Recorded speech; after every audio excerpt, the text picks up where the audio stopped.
Hey, what's up, everyone? My name is Lionel. I'm your host for LT Productions, and you are watching I Watch You Watch. Today, we are covering Love and Marriage Huntsville.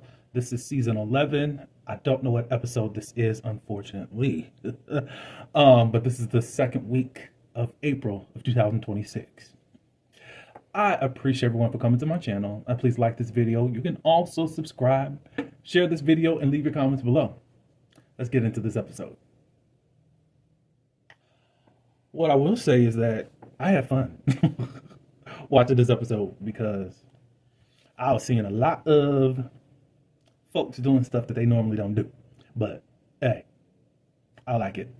We'll begin with Nell and Tisha. Basically, they're in a place of trying to move forward. My thoughts is just like Letitia and Latrice on Bell Collective, Jackson. It's for show purposes. I hope it's real, but I don't really count it to be real because I feel like one thing will allow these two to start going back at it again. I don't have much hope in it, basically. So I'm going to be pessimistic about it. Hopefully they're moving in a good place, but I don't know. Nell is letting some of her guards down. However, we know that Nell's going to be careful with this. Tisha is too in her own way, but I think Tisha is looking for something to say, see, I knew it, but whatever. Nell said that she did appreciate Tisha's knowing that Wanda went below the belt back when the 80s party happened, before the one of the many breaks that happened last year. So she said that she appreciated that as far as Wanda just hurting her feelings and all that. Tisha, I guess, seen the light. I just don't trust it right now. When she was seeing that Nell was really going through all this, Nell was like, even though I've been mad at Tisha, I just don't think that she's not easily dismissible. Like, this can't be Tisha, not the one I was trying to get to know. And then Tisha was like, I'm not dismissible. Okay.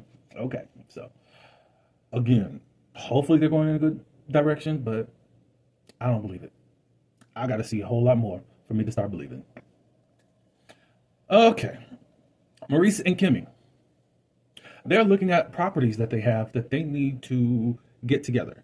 We first see that there's another long strip of property that they've already purchased and have plans for it, which they are looking to have it for an event center. Then they begin to talk about the party. They're going to find a way. Them Scots, 2.0 and 1.0, they're going to find a way to start gossiping about the other things that are going on in the group. But I guess you do have to do it, but it's just like, those two couples, don't talk about my stuff. I don't know. It's just a joke. It's just funny to me at how some of these folks, especially the OGs, like to act on this show. They did make an observation from Lance's birthday party. She said it was like more of us than it was of his friends. Like, we know that Lance don't got, I know we aren't his friends like that. Where is his at? So then that just makes me question everything. If these jokers are questioning why Lance don't have his real people around him, this was just film. And was it even your birthday party? Like, was it your birthday for your birthday party, or were you just trying to film a scene for the show, Lance? What do y'all think about that? And then they get on Nell and Chris. Of course, Kimmy found out regarding Chris because of Nell and the license thing. Since Kimmy is a broker, she was able to break down as far as these offenses and how your license could be revoked and all of that.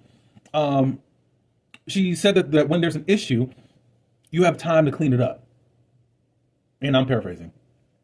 Most things are fines, but some things, I guess, whatever happened with Chris, and went through the process, and now things are at a revocable stage. Next thing you know, but Marcel honks as they're passing by. And then we get a view of the restaurant that they had been wanting to open at least since last season.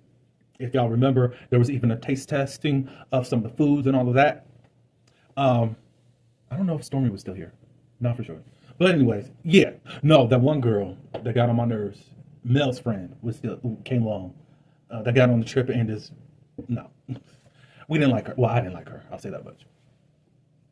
He passes by in hunks, and they said, "Oh, well, that's quite ironic that he's hunking when he should be over there making this happen." And it's still in the same condition that it was last year when they first bought it. And at this point, Kimmy said, "Well, I didn't talk to them. Now I need you to go talk to your brother. I need you to be. Did y'all hear this? I need you to be on my side about this."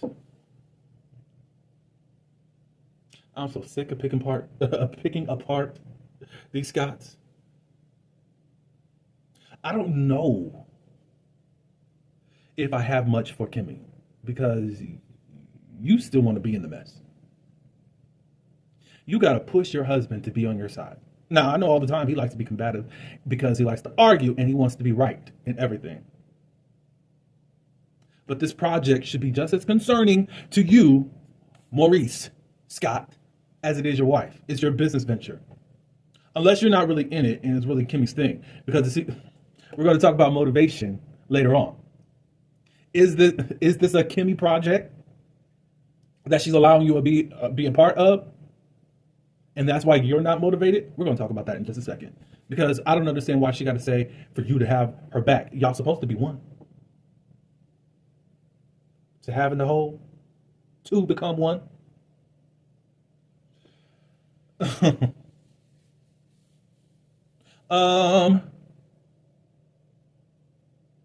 They feel like, because they go on and explain why that there is such an urgency. It's been sitting over there for 3 years, but they already have a tenant that is interested.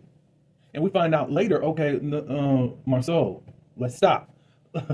They feel like they're stifling others because of Marceau's lack of work into this building. So be on her side. Be on my page. That's what she said.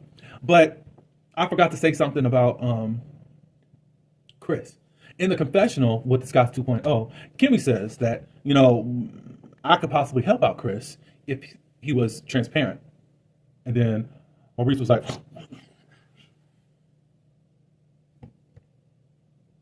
I'm sorry. The transparency word has ran out. And I have no clue why these jokers are pointing their fingers. You're not being transparent. No, you're not being transparent. No, you're not being... This group of people are the least transparent. Now, possibly, well, I think social media really did a number on this show, unfortunately, and I understand it. But how long do we have to give them a pass? OWN sees a lot of great value in Love and Marriage Huntsville. They give y'all 30 episodes plus a reunion per season. And y'all hardly give us nothing. It's like different bloops, like a heart monitor, boom, boom, or it beeps like a smoke detector, like we need to change that battery. That's the only way that we know that there's a smoke detector. It needs a battery. It's the audacity for me. Then we move on to Marcel and Tisha. They're having fun riding bikes in the park. Since when they do that? Since when they actually carve out time for themselves? I thought it was always Marcel's busy. I guess they didn't change their tune. And they are the honeymooners all over again. Lord. So they're riding bikes in the park, and then they stop their bikes to cool down and catch their breath. They talking about this whole Ken and Trish situation. I don't care. Then they get on the topic of Chris about his license being revoked. Marceau finds it concerning that Chris's license has been revoked. But then he finds it even more concerning that he had to hear it through the grapevine because they were supposed to be doing business together. And we're going to put a pin right there because we're going to get the real scope as to what's really going on here with this whole situation. Like, sir. So again, they're arguing, oh, well, Nell and Chris aren't being transparent. No. But then they're calling forward to talk about different situations and all that. I can say that that's true. But are y'all transparent? Because Chris gonna bring up a point and read you down, sir. And I can't be mad with it. I'm not gonna fight what he was talking about. He really got your tail, and I think that you really need to take heed of all that. But anyways, we move on from there, and we go on to Chris and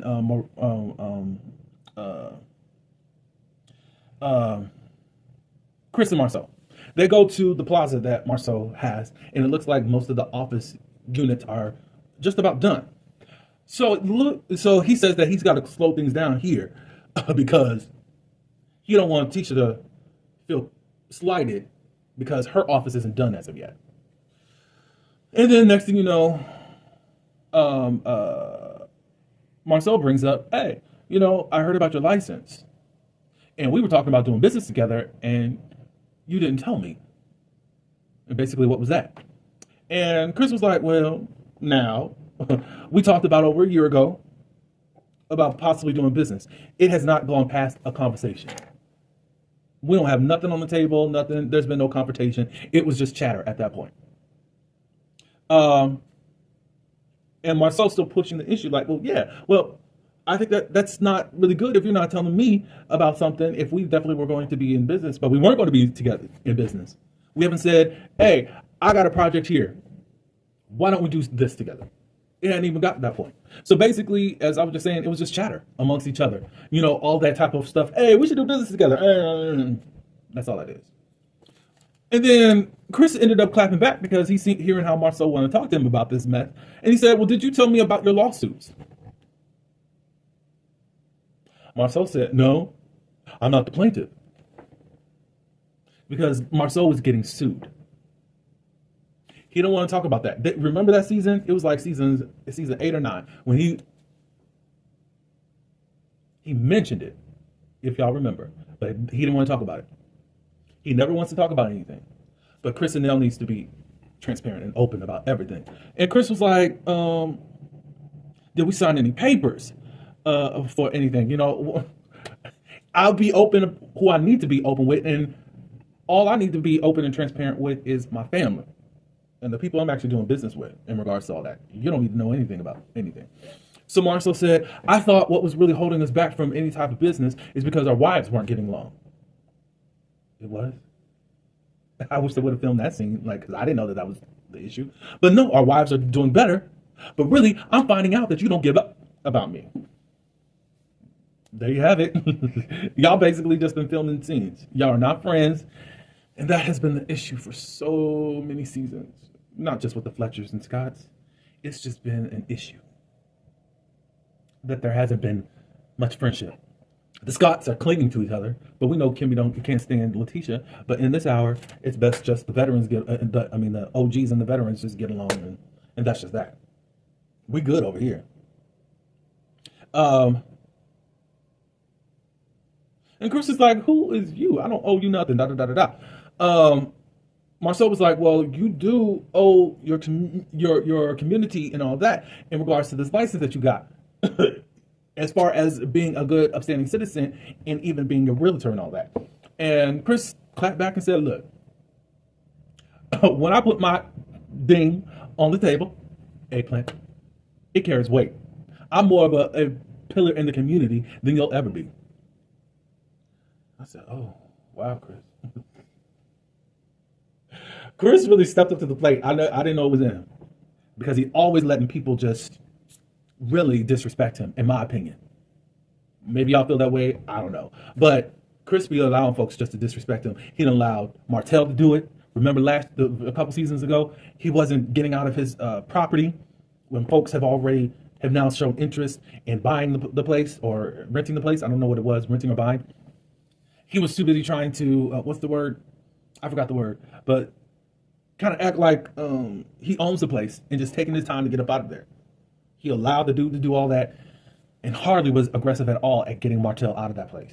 Of course, now Martell is out, but still. And of course, his wife can speak to him any old type of way, especially when she's frustrated. But anyways, they leave that scene, and now Marcel and Chris are into it. All because Marcel, in my opinion, was using that as a plot to try to get into their business. He didn't care nothing about doing business with them together. Now he's flipped it to just say, oh, you don't really F with me. you don't F with him either. It's just for the show, sir. Because if so, a year or so, you would have already done something with him. You haven't. You don't care. Next, Chris and Nell. He talks about what happened between him and Marceau. And he brings up the whole, you got an obligation to the community thing about your license. He's like, who are you? Well, Nell said, look, I ain't the one to try to take up for him, but you do in regards to that. Because if people hear that you have revoked your license, I mean, how are people, your license is revoked, how are people going to respect you and even want to still do business with you? Even if you get it back. And how you're trying to still not disclose what happened. I mean, that's your business or whatever, but you're saying that you're going to get it back. You and your lawyers are in the process of getting them back. So you're acting like it is minor, so then why not? Why not? Like, why not tell us what's going on, you know? But I don't think you owe Marceau anything. I agree with that. Y'all weren't even in business together. Kimmy's talking about, oh, they need to be transparent. When have I seen y'all have a sit down with them? I've never seen y'all have a sit down. When have you never had a group scene with the Fletchers? Scott 2.0. When have you had just a one-on-one with Nell, Kimmy? You can't stand her. I don't know where the show is going. I like this episode, y'all, but what are we doing? Like, I just need everybody to be for real. That's it. Y'all do not like each other. Y'all are just filming scenes together.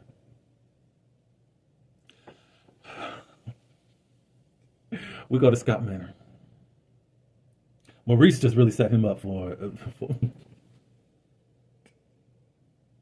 just set him up because he already knew how he was going to come at Marceau. Marceau was just talking about the plans for Scott Manor and how things are progressing. And Maurice said, so, oh, when do you think that you're going to be done with this? And he's saying, next year. Oh, he said, oh, next year. Well, my project isn't moving. I said, here we go. And Maurice says, you know, our frustrations about you not doing what you're supposed to do. Marceau is arguing, look, there's a lot that you are not privy to. And me trying to figure out how to get this thing up and popping. You're thinking that I'm just slowing down, but there's still a lot of things with inspections and all of that. I kind of get that because of the type of job I do have where, look, you can't start anything without anyone from the city or the county, depending on where you're at, gives you different okays, and they expect and say, okay, well, you can do this and do that, da da da da da da da. Maurice said, well, I guess it's just a communication thing. You're not really communicating with me about anything, right? Now he's going to put fire under Maurice's bottom. And I'm saying, okay. He says that, you know, right now we have a tenant. My word is on the line because of how slow that you are actually in doing anything. And you're not doing anything at all. She done paid her money to us because she wanted to lock in so that no one else could come in and take the spot. And I look like a joke right now. What I will say, Maurice, why are you waiting on him? All the blame is on Marceau, but you could have found some other contractor to do something for you. Your other brother was slow with the office that Kimmy is now in. This brother is slow, and now you're getting on Marceau saying, well, the reason this is so slow and you're not motivated is because we're family.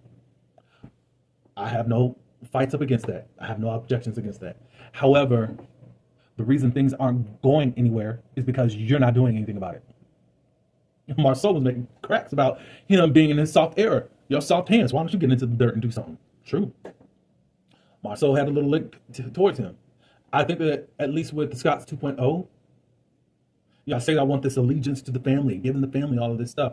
If you see that you're on a deadline for something, move on. But obviously you've got to be expecting some type of kickback from this if you actually wanted this done. So could I blame Marceau for this and that? Yes, I can. But y'all are just sitting on your butts too and relying on one person to do it that don't want to do it for whatever reason. So now Maurice saying, I know that you're not motivated, but I'm going to get you motivated. And we're going to have a lawsuit. And at that point, Marceau was like, don't sue me. Don't sue me. Maurice then walked off. Yeah, I got you motivated. I got you motivated. I'm going to get a lawsuit. He don't like them lawsuits. He don't want to talk about him either. But it's like, I think that Maurice is in his right if he wants to file a lawsuit. I do think that. I do feel like also you, Kimmy, and Maurice have been negligent yourself, especially when you know you have a tenant. You could have gone on and do what you were supposed to do. And okay, we're not going to mess with you, Maurice. I mean, not Marcel. I mean, have you given him money as of yet? That would be an issue. I don't know if you can really sue him. I'm thinking that you can, but I don't know if you really can, because just word of mouth without some type of contract, I don't know how far you're going to go. But I don't know. It's just like more of a moral type of thing that Marceau should have stepped up in a business way. But then at the same point, if there hasn't been no contract signed, then whatever. Y'all operate too much of familiarity, and that's why things aren't getting done. And after a while, you just got to say, F the family. If you're not going to get it done, I got to get it done. Y'all need a lot more Akeishas from Bell Collective that said, look, I ain't letting one monkey stop the show. I'm going to get it done one way or the other. So I think y'all are lazy too. That's how I feel. Y'all let me know what y'all thought of this episode. I just got a kick out of a lot of stuff that was going on. Too much hypocrisy. Marceau was being just as conniving and manipulative as his wife was in regards to just bringing up the license on even last week. Now he done did it, and now trying to play this victim like, oh, we see the games. Y'all ain't transparent, they ain't transparent. So ain't nobody less guiltier than the other. Destiny has shown up and been transparent. She's been the most transparent this season. I still don't know what's going on with Ken and Trish. I don't think that they're telling us the whole story, but I'm not invested in them either. So but that's all I got, y'all. Let me know what you feel. Please like. You can also share and subscribe. Until the next one, peace.